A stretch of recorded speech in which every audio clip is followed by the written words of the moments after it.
اور اب اس کے ساتھ ہی ناظرین آگے بڑھتے ہوئے آپ کو بتائیں کہ آئی جی پنجاب ڈاکٹر عثمان انور کے ویژن کی ہدایت پر ضلع بار میں پتنگ بازی جیسے خونی کھیل کو روکنے کے لیے چنیوٹ میں بھی کریک ڈاؤن جاری ہے۔ اسی حوالے سے مزید اخبار بتا رہے ہیں چنیوٹ سے ہمارے نمائندے وسیم خان درانی۔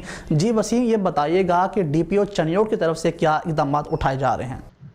آج بالکل ملک بھر کی طرح چنیوٹ میں بھی پتنگ بازی جو کہ خونی کھیل ہے اس کو روکنے کے لیے چنیوٹ پولیس جو ہے وہ ان ایکشن ہے۔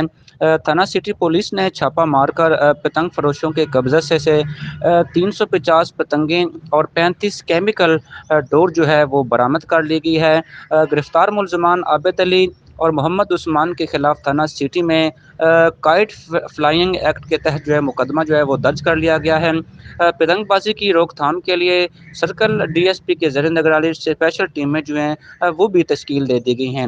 ڈی پی چنوٹ نے کہا ہے کہ پولیس کی جانب سے مختلف علاقوں میں ڈرون کیمروں کی مدد سے جو ہے مانیٹرنگ کی جا رہی ہے۔ پتنگ بازی کی روک تھام کے لیے مساجد میں اعلانات اور سوشل میڈیا پر جو ہے آگاہی بھی دی جا رہی ہے۔ اس کے ساتھ ساتھ جو ہے پتنگ بازی میں جو ہے وہ زیرو ٹالرنس کی بنیاد پر جو ہے وہ کارروائی کا عمل جو ہے وہ جاری ہے۔ جی